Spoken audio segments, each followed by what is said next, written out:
Bismillahirrahmanirrahim. Assalamualaikum warahmatullahi wabarakatuh. Apa kabar teman-teman semua? Semoga kalian selalu sehat dan senantiasa dalam lindungan Allah Subhanahu wa taala. Amin. Bertemu lagi dengan Ibu Siti di Sentra Matematika. Nah, teman-teman, ini adalah pertemuan kita yang keempat ya di semester ini. Nah, semoga kalian tetap semangat belajarnya walaupun kita masih belajar secara daring atau online. Oke, teman-teman. Nah, teman-teman, pekan ini kita akan membahas tentang udara ya. Tema kita di pekan ini adalah udara. Dan kita akan membahas tentang jenis-jenis angin. Seperti biasa, sebelum Ibu Siti lanjut ke materi matematika, kita akan membahas sedikit ya tentang tema kita di pekan ini. Nah, teman-teman, jadi kita membahas dulu ya tentang pengertian angin. Apa sih angin itu? Ya, angin adalah aliran udara dalam jumlah yang besar diakibatkan oleh rotasi bumi dan juga karena adanya perbedaan tekanan udara di sekitarnya. Dan angin bergerak dari tempat bertekanan udara tinggi ke bertekanan udara rendah. Nah, ini ada beberapa jenis-jenis angin. Ibu Siti akan menjelaskan secara garis besar saja ya.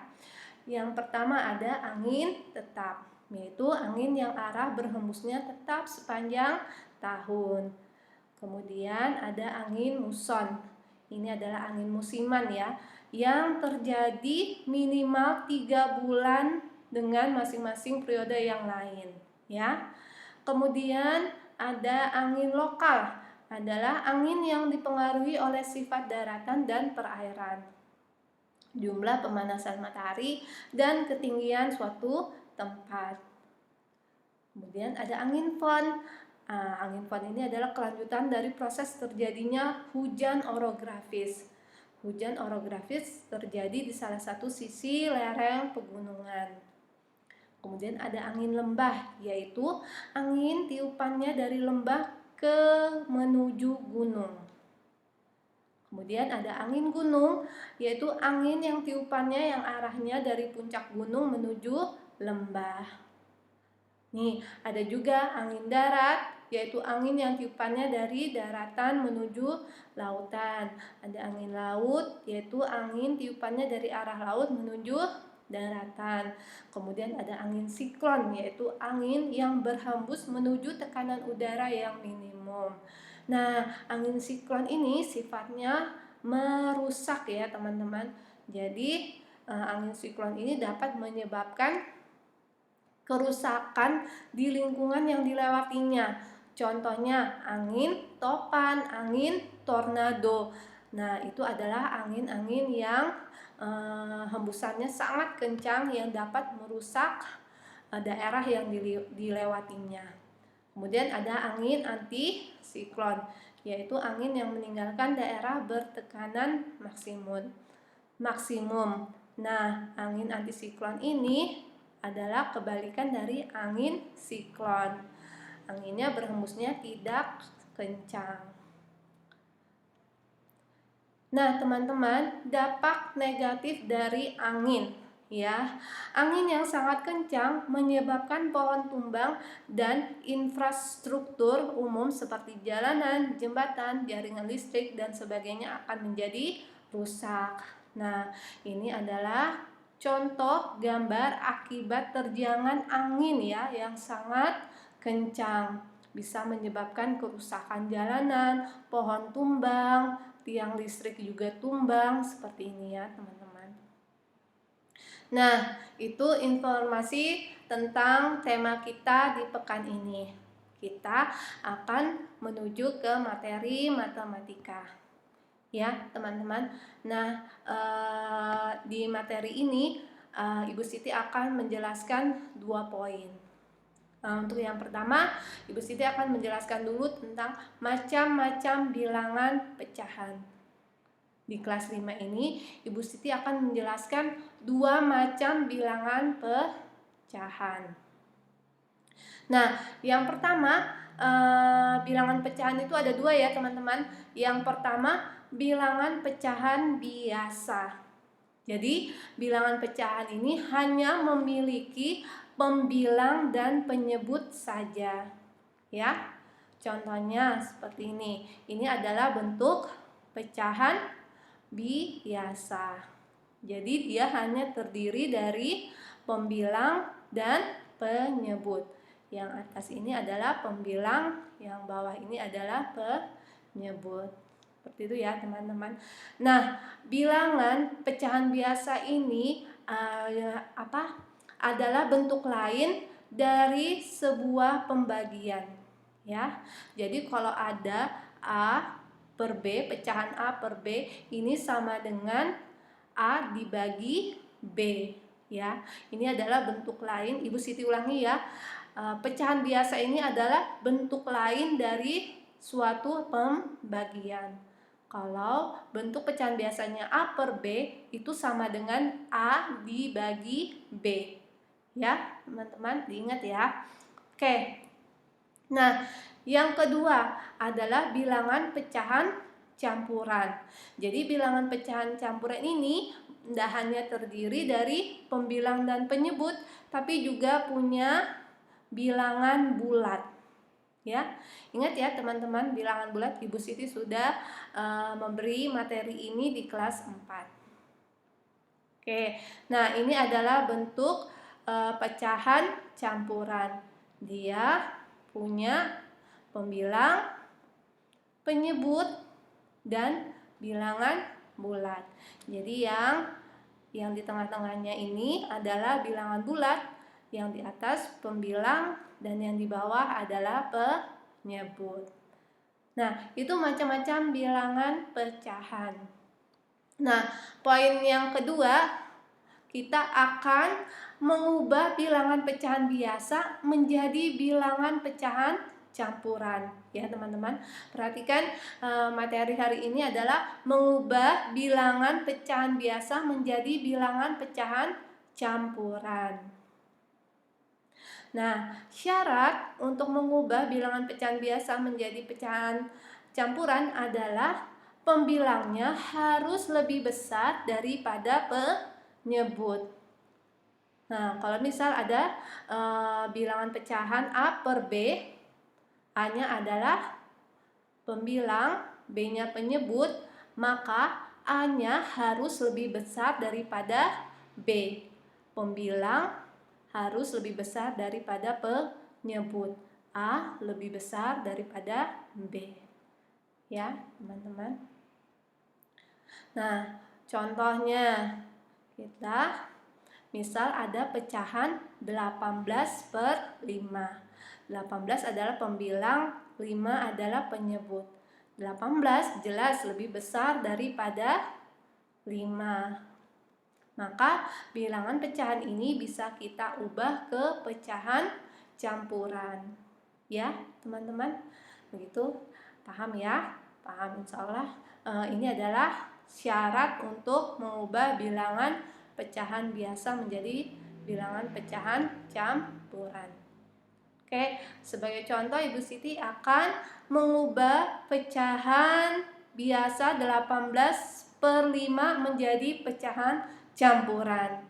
Caranya teman-teman perhatikan ya, kita akan mengubah pembilangnya ini menjadi penjumlahan berjajar dengan angka penyebutnya. Nah, misal 18 per 5 nih. Oke, kita ubah seperti ini. Ini adalah penjumlahan berjajar yang angkanya sama dengan penyebutnya. Misal kita ubah 5 ditambah 5 ditambah 5 ditambah 3 per 5. Oke. Sama dengan 15 ditambah 3, karena 5 tambah 5 tambah 5 adalah 15 ditambah 3. Oke. Kemudian 15 tambah 3 ini kita jabarkan lagi. Jadi 15 per 5 ditambah 3/5. Ini nilainya sama dengan ini ya teman-teman.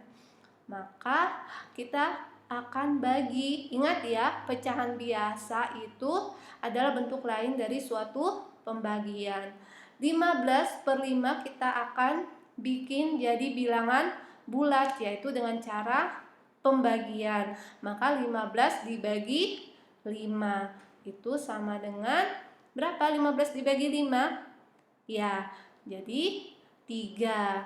Jadi ini 15/5 itu kita ubah menjadi bilangan bulat, yaitu 3 dengan cara membaginya ya. 15 dibagi 5 sama dengan 3. 3/5 langsung kita tulis saja. Nah, maka ini adalah bentuk bilangan pecahan dari pecahan biasa 18/5 ya. Gitu ya teman-teman, paham? Nah, oke, Ibu Siti akan kasih satu contoh lagi. Nih, misal kita akan membuat pecahan campuran dari pecahan biasa 25/4. Nah, caranya sama. Kita akan rubah pembilangnya ini menjadi penjumlahan penjumlahan berjajar dengan angka penyebutnya. Nih, maka 4 ditambah 4 tambah 4 ditambah 4 ditambah 4 lagi tambah 4 ditambah 1. Yaitu berapa hasilnya? Ya, 24/1. 4 tambah 4 8 ditambah 4 12 tambah 4 lagi 16 tambah 4 20 tambah 4 24 tambah 1. Maka 24 tambah 1 itu sama dengan 25. Kemudian kita jabarkan lagi ini menjadi 24/4 ditambah 1/4. Kita rubah 24/4 ini menjadi bilangan bulat. 20 yaitu dengan cara membaginya. 24 dibagi 4 dapat berapa, teman-teman? Ya, 6. Maka hasilnya adalah 6 1/4. Gitu ya, teman-teman. Jadi 6 1/4 ini adalah bentuk bilangan pecahan campuran dari 25/4. Paham? Insya Allah kalian paham ya. Oke, nah berikutnya adalah mengubah bilangan pecahan campuran menjadi bilangan pecahan biasa. Jadi bilangan pecahan campuran ini punya rumus sendiri untuk kita mengubahnya menjadi bilangan pecahan biasa. Misal ada pecahan campuran seperti ini. Maka rumusnya untuk menjadi bilangan pecahan biasa adalah, nah seperti ini. Kan kalau pecahan campuran itu kan punya bilangan bulat, pembilang sama penyebut. Kalau pecahan biasa itu hanya punya pembilang sama penyebut. Ini adalah rumusnya. Nih, rumusnya adalah C dikali A, kemudian ditambah B. Ibu Siti ulangi ya, C dikali A ditambah B per C. Ya. Nah, ini adalah rumus untuk mengubah pecahan campuran menjadi pecahan biasa. Ya, diingat-ingat ya, C dikali A ditambah B kemudian per C. Dia akan jadi pembilang dan penyebut saja. Contohnya ya, Ibu Siti akan kasih contoh nih. Kita akan mengubah pecahan campuran 2/3 menjadi pecahan biasa. Kita gunakan rumus yang tadi ya, teman-teman, yaitu 4 dikali 2 ditambah 3. 4 dikali 2 ditambah 3/4. Nah, yang dalam kurung ini kita hitung dulu teman-teman. 4 dikali 2 berapa? Ya, 8. Maka hasilnya adalah 8 ditambah 3. Nah, hasilnya seperti ini. 8 ditambah 3 per 4. Penyebutnya tetap ya. Maka hasilnya adalah 11 per 4. Nah, ini adalah bentuk pecahan biasa dari pecahan campuran 2, 3 per 4. Ya. Oke, Ibu Siti kasih contoh lagi. Kita akan mencari bilangan pecahan biasa dari bentuk pecahan campuran 6, 4 per 7. Caranya sama, kita gunakan rumus tadi. Nih, yaitu 7 dikali 6 ditambah 4. 7 dikali 6 ditambah 4 per 7. Ya, yang dalam kurung ini kita hitung dulu terlebih dahulu ya. Yaitu berapa? 7 kali 6. Ya, 42. Kemudian kita tambah 4. 42 ditambah 4 per 7. Tinggal dijumlahkan saja, yaitu 46 per 7. Nah, ini adalah bentuk pecahan biasanya. Oke, supaya lebih mantap lagi, Ibu Siti kasih contoh satu kali lagi ya. Misal kita akan mencari bentuk pecahan biasa dari 5 per 8. Oke, caranya sama ya teman-teman. Gunakan rumus yang Ibu Siti kasih tadi. Nah, yaitu 8 dikali 5 ditambah 5 per 8. Sama dengan yang dalam kurung dihitung terlebih dahulu. 8 dikali 5 sama dengan berapa? Ya, 40. 40 ditambah 5 per 8. Maka hasilnya tinggal dijumlahkan saja. 45 per 8. Paham? Paham ya teman-teman? Insya Allah kalian paham. Ini masih cara yang paling mudah Ibu Siti kasih. Oke ya. Nah, alhamdulillah materi hari ini selesai. Semoga kalian dimudahkan dalam mengerjakan pekerjaannya nanti ya teman-teman. Sampai bertemu lagi pekan depan, dan Ibu Siti tutup dengan Assalamualaikum warahmatullahi wabarakatuh.